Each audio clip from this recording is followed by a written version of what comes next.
salam sejahtera bagi kita semuanya. Haleluya.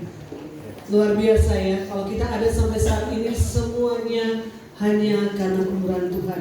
Tuhan memelihara kita, Tuhan melindungi kita, Tuhan menyertai kita sampai saat ini. Bukankah satu hal sangat luar biasa, amin? Bapak Ibu mengalami? Amin, puji Tuhan. Oleh karena itu kalau kita sudah begitu menikmati ya kasih Tuhan, kalau minggu lalu kita sudah belajar, kita sudah belajar bagaimana darah Yesus itu menyucikan kita, menguduskan kita. Tuhan sudah melakukan bagiannya untuk kita. Sekarang gantian kita. Karena kita sebagai anak-anak Tuhan yang sudah menerima penebusan itu, mari kita akan sama-sama belajar pada sore hari ini. Kita akan hidup dengan integritas. Amin. Kita akan lihat sama-sama, kita belajar integritas. Sama-sama kita akan belajar tentang integritas. Dalam kamus bahasa Indonesia, definisi dari integritas adalah keadaan yang menunjukkan kesatuan yang utuh sehingga memiliki potensi dan kemampuan yang memancarkan kewibawaan, kejujuran. Kesatuan yang utuh, jadi artinya antara yang dia percayai dengan yang dia lakukan utuh, jadi satu. Misalnya saja, misalnya kita percaya bahwa dalam hidup ini ada sepasang mata dari sorga yang melihat kita. Ya, kalau kita sadar, kita percaya bahwa, apakah Bapak Ibu percaya bahwa ada sepasang mata yang melihat kita? Gak ada yang bisa ditutup-tutupi. Dimanapun kita boleh sembunyi, di bawah kolong pun ada sepasang mata yang bisa menembus, bisa melihat kanan kita. Kalau kita sadar ini, maka kita akan berusaha apa saja yang kita lakukan itu jangan sampai kelihatan gak baik ya. Kita maunya yang baik. Apa yang kita percaya itu yang kita lakukan. Kita berusaha melakukan hidup yang benar, kita berusaha hidup yang baik supaya menyenangkan orang yang melihat itu, sepasang mata yang melihat kita. Kalau Bung Hatta katakan, tokoh proklamasi kita, mengatakan integritas adalah berani untuk mengatakan tidak, berani menghadapi kebenaran, melakukan yang benar karena itu benar. Ya. Jadi Bung Hatta katakan bahwa berani berkata tidak terhadap segala sesuatu yang tidak benar dan berani menghadapi kebenaran. Artinya ketika dikoreksi itu tidak benar, dia siap. Itu integritas menurut Bung Hatta. Karena apa? Diyakinkan bahwa yang dia yakini itu memang benar, makanya dilakukan. Ya. Kita akan sama-sama belajar apa kata Alkitab tentang integritas. Amsal 10 ayat yang ke-9. Amsal 10 ayat yang ke-9 dikatakan, siapa bersih kelakuannya, aman jalannya, tetapi siapa berliku-liku jalannya akan diketahui. Kalau kita melihat dalam bahasa aslinya ya, bersih ini bicara tentang integritas. Jadi dalam bahasa aslinya tobu itu artinya integritas, kelengkapan, kepenuhan. Di sana ada kata kepolosan, juga ada kata kesederhanaan. Jadi orang yang hidup dengan yang bersih kelakuannya, orang yang hidup dengan integritas, polos, nggak macam-macam, apa adanya, ya seperti itu, dan sederhana. Jadi tidak pakai topeng, tidak di make up begitu rupa, maksudnya bukan make up secara jasmani ya. Artinya hidupnya itu di make up, artinya supaya kelihatan baik, gitu, supaya kelihatan benar, gitu. Nggak seperti itu integritas itu. Jadi benar-benar apa adanya, polos dan sederhana. Sedangkan kelakuan dalam bahasa aslinya halal itu artinya pergi, mengandung arti pergi, berjalan, datang, berangkat, melanjutkan, berpindah, ya, berpindah, pergi atau datang, hidup dan cara hidup. Ini tentang yang dimaksud dengan kelakuan. Yang dimaksud dengan kelakuan. Kemudian kalau kita melihat tentang aman, ya, aman, betah dalam bahasa aslinya, itu mengandungkan arti keamanan, juga ada keselamatan di situ, ada tempat berlindung. Jadi aman itu ada merupakan tempat berlindung, aman, percaya, ada perasaan yang percaya penuh dan berani, percaya diri, ada harapan dan ada kepastian. Ya. Jadi kalau kita melihat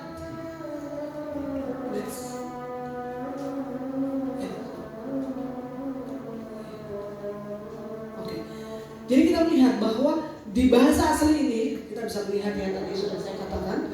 Kalau kita bisa simpulkan, integritas adalah orang yang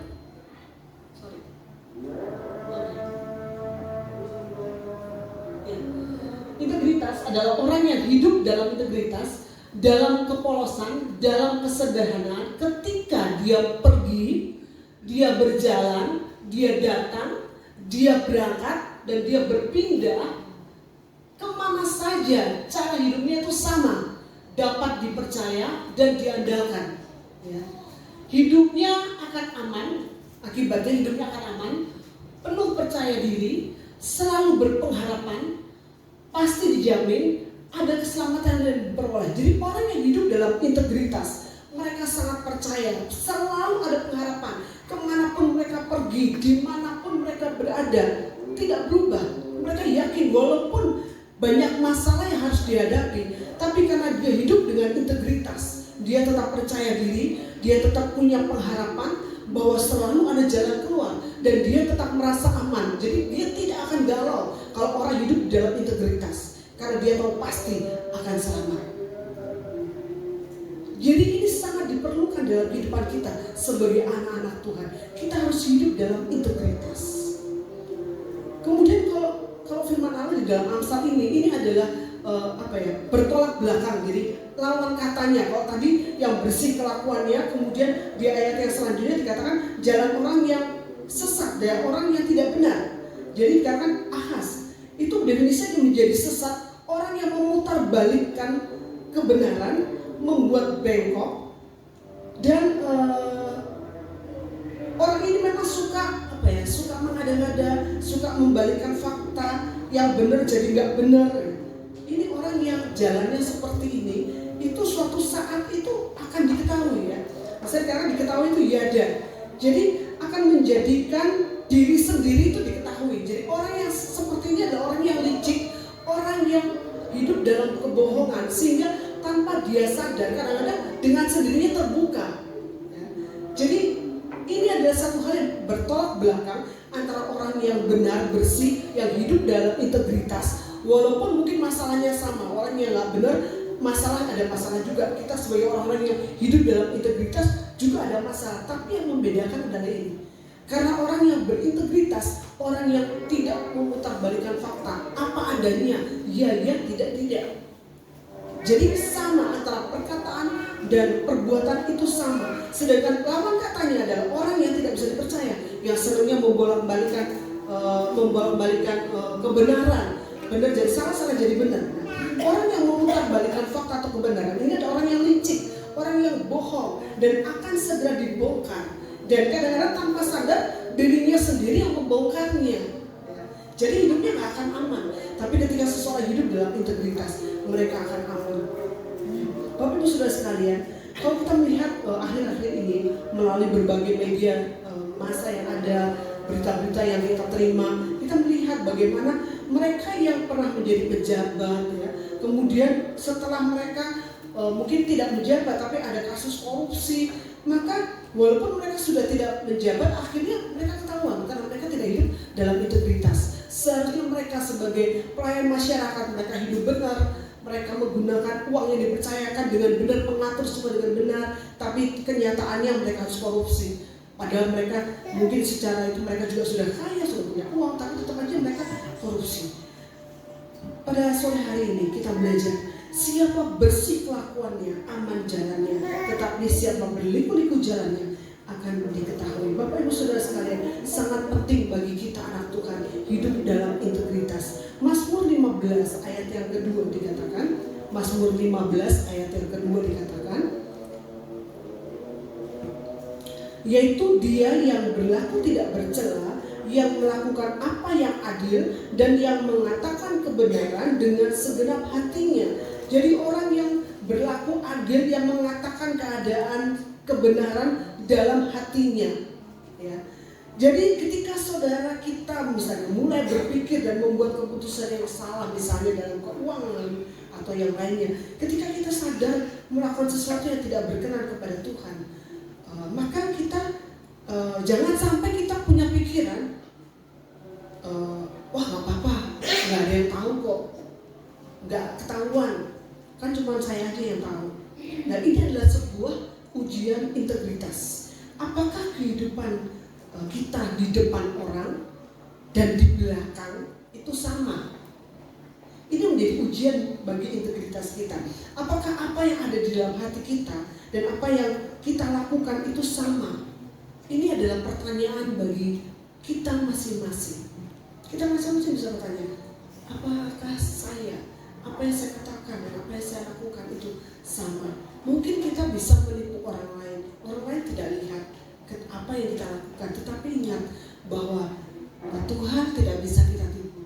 Tuhan melihat semua sampai detail-detailnya. Tuhan melihat. Terkadang kita mungkin tahu bahwa seharusnya saya tidak melakukan ini salah.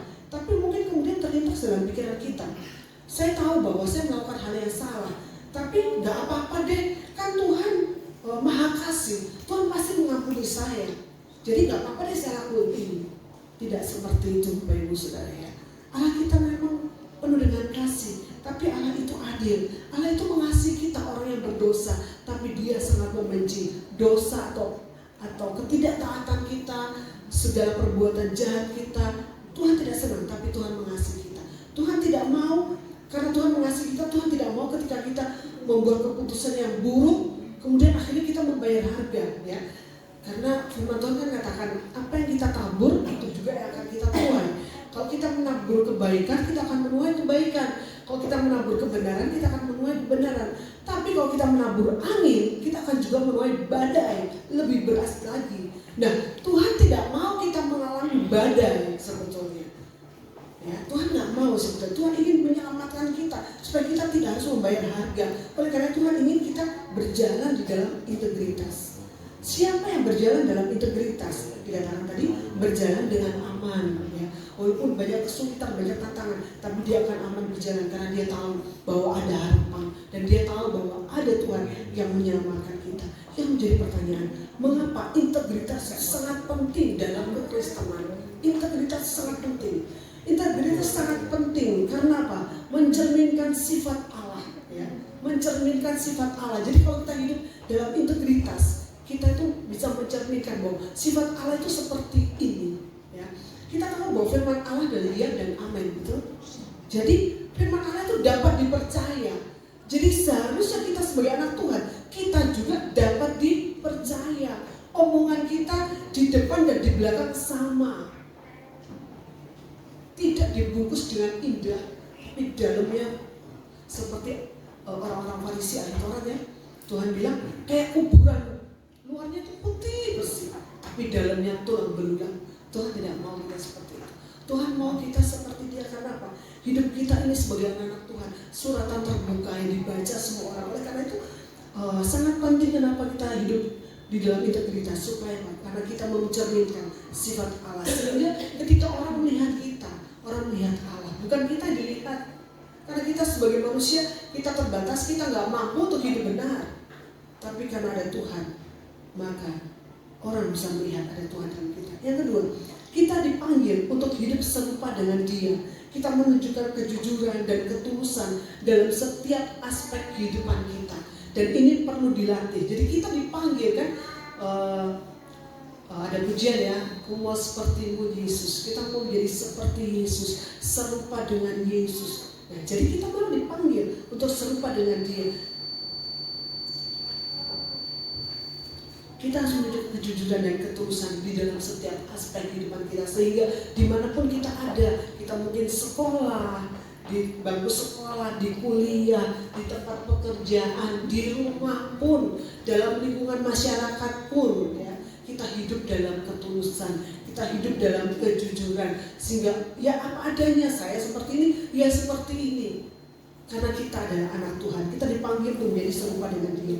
Yang ketiga, sama seperti Kristus yang hidup tanpa dosa, kita juga harus berjuang untuk kemurnian moral, ya. Hidup kekudusan, hidup tanpa dosa, bicara tentang kemurnian, bicara tentang moral kekudusan, ya. Kita sudah tahu semuanya. Kita dipanggil untuk menjadi sama seperti Kristus. Jadi Tuhan tidak Tuhan tidak menyuruh kita kamu harus hidup seperti Kristus, seperti aku, tapi tidak membekali kita apa-apa. Tidak seperti itu. Ketika Tuhan katakan kamu harus menjadi seperti aku, seperti Yesus, maka Tuhan memberikan kita kemampuan. Oleh karena itu ketika Tuhan Yesus mati dan Dia bangkit, Dia naik ke sorga, ada Roh Kudus, pribadi Allah yang ketiga yang diberikan kepada kita. Itu yang akan memampukan kita untuk semakin menjadi serupa dengan Tuhan, ya. Menjadi semakin serupa dengan Tuhan. Kenapa? Pekerjaan Roh Kudus di dalam kita. Roh Kudus itulah yang bekerja, yang memampukan kita untuk hidup di dalam integritas.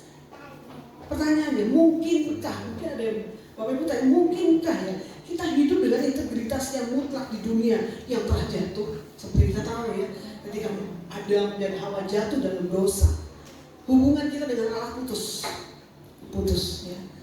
Dan firman Tuhan dari Kejadian kita melihat, ya, Bapak Ibu sudah tahu, sudah baca Alkitab, maka kita lihat bahwa perjalanan itu dunia semakin hari semakin berdosa. Ketika Adam jatuh dalam dosa, maka manusia semakin hari semakin bertambah berbuat dosa. Oleh karena itu kan Allah katakan bahwa aku akan memusnahkan semua bumi.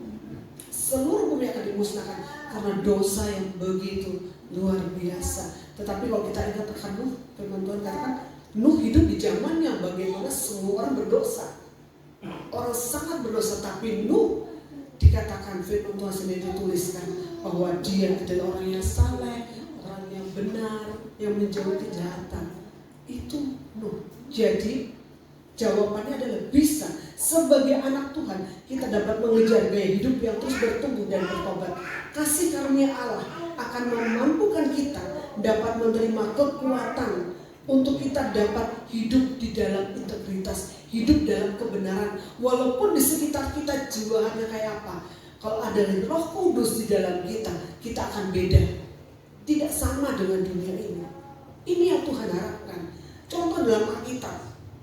Contoh dalam Alkitab, kita udah tahu bagaimana Yusuf, integritas dalam kejujuran. Yusuf ini luar biasa. Kalau kita baca dalam Kejadian 37 ayat 7 dan 9, dia orangnya jujur, ya.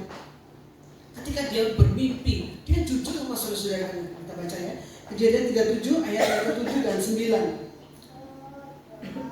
Yusuf menceritakan mimpinya. Dia kata, tampak kita sedang di ladang mengikat berkas-berkas gandum, lalu bangkitlah berkasmu dan tegak berdiri. Kemudian datanglah berkas-berkas kamu sekalian mengelilingi dan sujud menyembah kepada berkasku itu. Kemudian ayat 9, lalu dia memimpikan pula mimpi yang lain yang diceritakannya kepada saudara-saudaranya. Katanya, aku bermimpi pula, tampak matahari, bulan dan 11 bintang sujud menyembah kepadaku. Dia sangat jujur ini. Yusuf ini jujur kepada saudaranya. Akibatnya apa? Karena dia jujur, dia malah dibenci, dan akhirnya saudaranya sendiri membunuh dia. Merencanakan membunuh, tapi akhirnya dijual. Ini kondisi dia jujur, dia berusaha mempertahankan kejujurannya, tapi akibatnya dia harus belajar enak. Yusuf belajar untuk memegang teguh kepercayaan itu, sehingga ia tidak mau menodai kepercayaan itu. Di tengah-tengah tekanan yang dialami, ia tetap menjaga integritasnya. Ya, digoda sama Tante Poti, ya, digoda. Alkitab katakan terus-menerus, berulang kali dia digoda. Tapi apa yang dia katakan? Mana mungkin aku berbuat dosa seperti ini kepada Tuhan. Satu hal yang sangat luar biasa, dia mempertahankan integritasnya. Harus diingat bahwa ia bisa tetap aman karena ada Allah yang menyertainya, ya. Firman Allah katakan bahwa Yusuf berhasil karena Allah menyertainya. Meskipun di penjara, karena Yusuf tetap disertai Tuhan, ya. Dia bisa menafsirkan mimpi, juru minuman dan juru makanan. Ini tandanya bahwa Allah menyertai Yusuf kembali. Yusuf ketika di penjara sudah mengartikan mimpi, dia udah pesan, kok kamu bebas, ingat aku ya. Ternyata ya dilupakan. Sudah berbuat baik, ya dilupakan. Tetapi kita melihat di penjara bukan karena kesalahannya, tapi karena dia difitnah. Tetap dia hidup di dalam integritas. Firman Allah nggak tulis dia ngomel-ngomel, dia marah-marah, dia mungkin ngomel sama Tuhan, nyalain Tuhan, tidak ditulis di Alkitabnya. Oleh karena itu kita melihat akhirnya apa? Dia diangkat menjadi orang kedua dari Firaun. Karena dia hidup di dalam integritas. Apa yang menonjol integritasnya? Bagaimana ia berpegang teguh pada prinsip itu, dan akhirnya dia akan jadi orang nomor 2 setelah Firaun. Hidupnya akhirnya aman. Bapak Ibu Saudara sekalian, jangan pernah kita menyerah dan kompromi untuk membuang integritas dan kejujuran kita untuk dosa. Jangan pernah. Ini contohnya Yusuf sebagai seorang anak muda, dia mempertahankan integritasnya. Contoh yang kedua, Daniel. Integritasnya dalam komitmen. Kita melihat ke dalam Daniel pasal 1 bagaimana ketika dia itu sedang ada dalam pembuangan, dia ditawan, ya. Dia bisa aja hidup semaunya dia sebagai anak muda, tapi kita melihat bahwa awalnya dia sudah berkata bahwa dia komitmen tidak mau menajiskan diri dengan makanan raja. Komitmen artinya ketetapan. Dia memiliki ketetapan hati, tidak mau menajiskan dirinya dengan santapan raja. Karena pada waktu zaman dulu, seringkali sebelum diberikan kepada raja itu dipersembahkan kepada berhala dulu, dewa-dewa mereka, baru dinikmati raja. Oleh karena itu Daniel tahu sebagai anak Tuhan dia tidak boleh memakan atau mengkonsumsi itu. Jadi dia menolak, dia komitmen tidak mau menajiskan dirinya. Kemudian ketika dia ada ancaman, ya, dalam Daniel 6 ayat 7 dan 10 ada ancaman bahwa tidak boleh meminta pertolongan kepada Tuhan atau kepada orang lain selain kepada raja. Dan ketika ancaman itu ada, dia tetap komitmen, dia tetap berdoa walaupun ada ancaman. 3 kali sehari dia berdoa. Menurut peraturan-peraturan Yahudi pada waktu itu, ia berada di sebuah negara yang asing, tapi ia tetap berpegang teguh pada Tuhan. Terbukti kesetiaan dan integritasnya membuat dia menonjol 10 kali lebih berhikmat dan hebat dari siapapun. Dan ia diangkat menjadi pembesar oleh raja. Dan kita melihat ketika ia menghadapi tekanan, ketika ada orang yang ingin menjatuhkan Daniel, ia justru tetap melakukan apa yang menjadi integritasnya. Jadi relasi antara ibadah dan pekerjaannya dia itu benar-benar berjalan seiring, sehingga kita melihat bagaimana akhirnya dia dipakai raja, beberapa raja, kurang lebih 4 raja tetap memperkerjakan Daniel di sana. Kita melihat memang Daniel sama sekali tidak ada noda sedikit pun di dalam pekerjaannya, dia sempurna sekali. Oleh karena itu teman-temannya pada iri pada dia. Teman-temannya yang tidak hidup dengan integritas, dia iri, dia berusaha menjatuhkan Daniel. Sampai mereka mikir, apa ya, dalam pekerjaannya dia tidak bisa dituduh, tidak ada kesalahan sedikit pun dalam pekerjaannya. Jadi benar-benar excellent, benar-benar sempurna pekerjaannya dia. Benar-benar hidup dalam integritas. Sehingga teman-teman ini merasa iri dan akhirnya, oh iya, ini aja pakai senjata. Dia tikam dari belakang. Ibadahnya dia itu yang bisa dia. Jadi mereka berusaha menjatuhkan Daniel. Penting untuk menjaga komitmen, integritas, menuntut kesediaan kita untuk berdiri di atas komitmen yang kita buat. Kita melihat Daniel contohnya, dia benar-benar berpegang kepada firman Tuhan. Dia persekutuan dengan Tuhan. Dia tidak mengabaikan walaupun ada ancaman, tidak boleh berdoa atau meminta pertolongan. Dia tetap menyembah Allah. Yang ketiga, Ayub, integritas dalam mempertahankan kepercayaannya kepada Tuhan meskipun telah kehilangan segalanya. Ya, kita tahu Ayub kehilangan semuanya. Dia adalah orang yang terkaya pada waktu itu. Hartanya sangat banyak pada waktu itu. Kekayaan dinilai dengan binatang-binatang ternak yang mereka miliki. Semua habis. Kemudian anaknya mati semua 10. Kemudian badannya juga sakit dari ujung rambut sampai telapak kaki. Kurang apa penderitaannya? Luar biasa. Tetapi dia tetap percaya percaya kepada Tuhan. Oleh karena itu dia katakan, Tuhan yang memberi, Tuhan yang mengambil, terpujilah nama Tuhan. Luar biasa ya, integritasnya, mempertahankan kepercayaan kepada Tuhan walaupun dia harus mengalami penderitaan. Saya rasa kita semua tidak ada yang mengalami penderitaan seperti Ayub ya. Jadi kalau kita masih ada sedikit susah, gak apa-apa, ada yang lebih dari kita ya. Kalau kemarin waktu saya share renungan ada tentang Ayub ya, kemudian ada seorang ibu katakan, iya ya, saya jadi bersyukur karena saya baru kehilangan anak satu, anak yang kakak daripada Ibu Citra yang bisa ibadah bersama dengan kita, meninggal dan masih muda sekali karena jatuh akhirnya meninggal. Kemudian ibunya punya anak cuma 2, jadi ini anak cowok sama Citra kedua. Dia bilang, iya ya, saya belum seperti Ayub, jadi tidak ada alasan buat saya untuk mengeluh, tapi saya bersyukur saja karena saya tahu bahwa tetap Tuhan itu baik.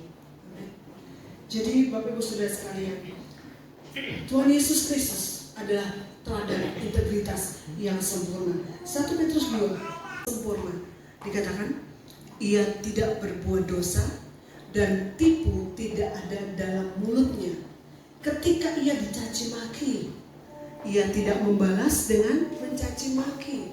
Ketika ia menderita, ia tidak mengancam, tetapi ia menyerahkannya kepada Dia yang menghakimi dengan adil. Bapak Ibu Saudara sekalian, mari kita mengikuti teladan Yesus. Ketika kita dicaci maki, sikap kita apa? Balas lebih lagi, ya? Enggak ya? Enggak. Ketika kita dicaci maki, kita tidak membalas, kita tidak mengutuki, kita tidak melakukan itu, karena kita mau menjadi seperti Yesus. Mari serahkan semua saja kepada Tuhan. Mari kita, ketika Tuhan dicaci maki, Dia tidak membalas, malah Dia memberkati. Kita ingat ketika Yesus di atas kayu salib, apa yang dikatakan?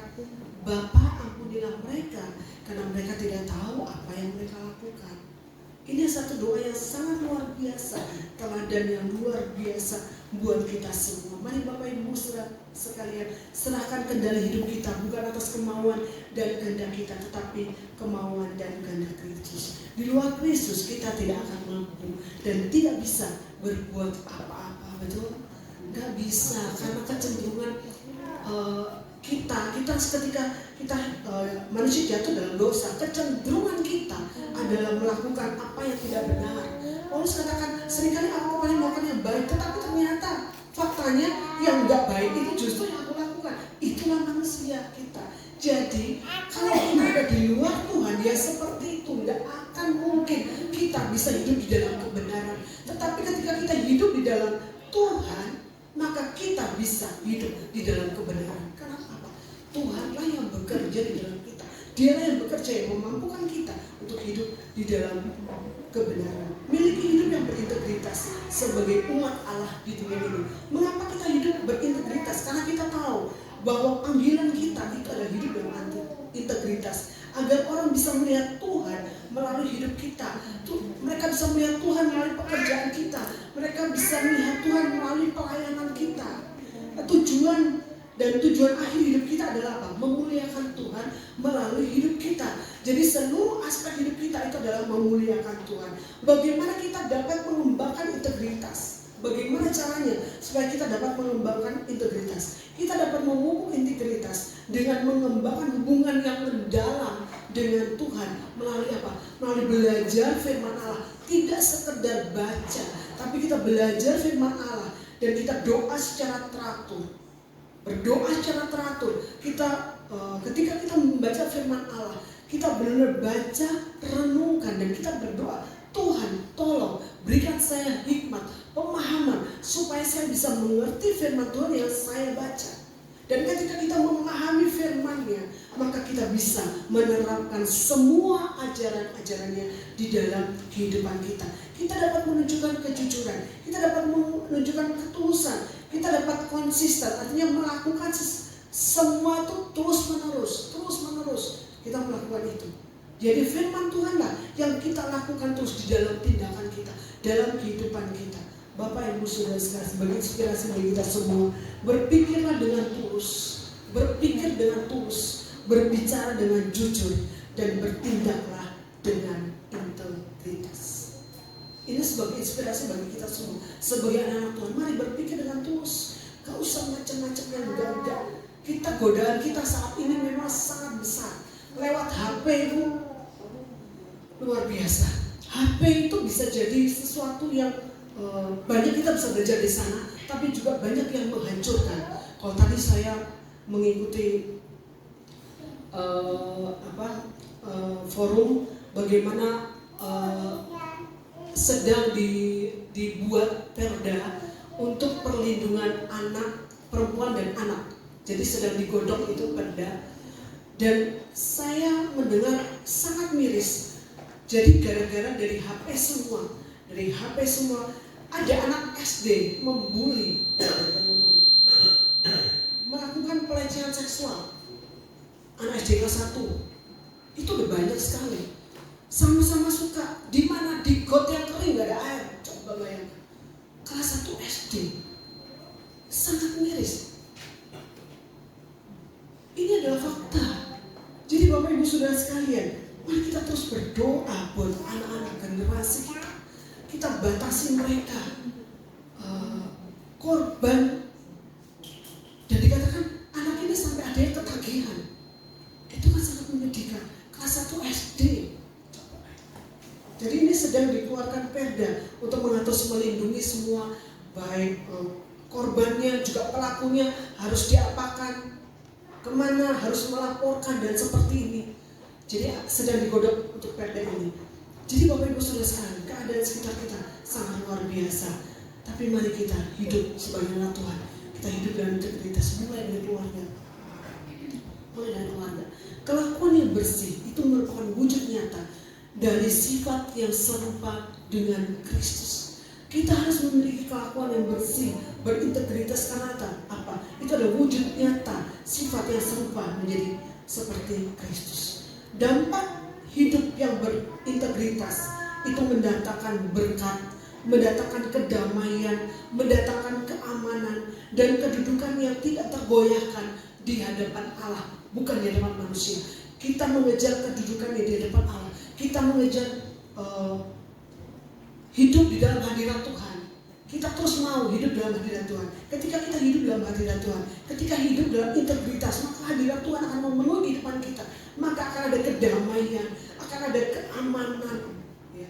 Walaupun mungkin secara fakta keadaan kita nggak nyaman, tapi kita ada aman itu di dalam hadirat Tuhan. Ya. Ini sangat penting Bapak Ibu Saudara. Dunia ini tidak pernah menjanjikan kita sesuatu yang kuat, yang bisa kekal abadi, nggak ada. Tapi hanya di dalam Tuhan kita bisa tidak tergoyahkan oleh apapun juga.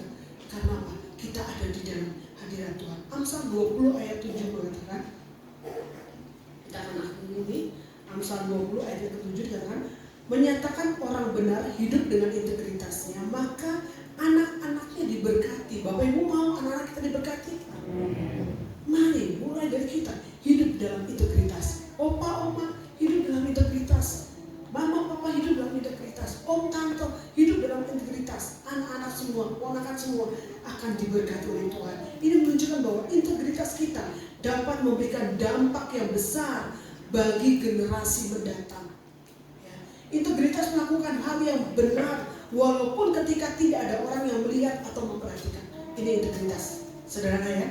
Melakukan hal yang benar walaupun tidak ada orang yang melihat atau memperhatikan.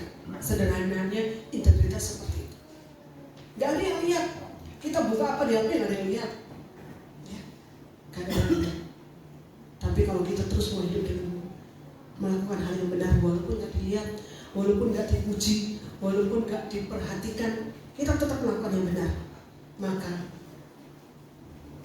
hidup kita akan aman. Anak-anak kita semua akan diberkati. 1 Korintus 5 ayat yang ke-8 dikatakan, 1 Korintus 5 ayat yang dikatakan, karena itu marilah kita berpesta dan menjadi kuat dalam hidup kekristenan kita.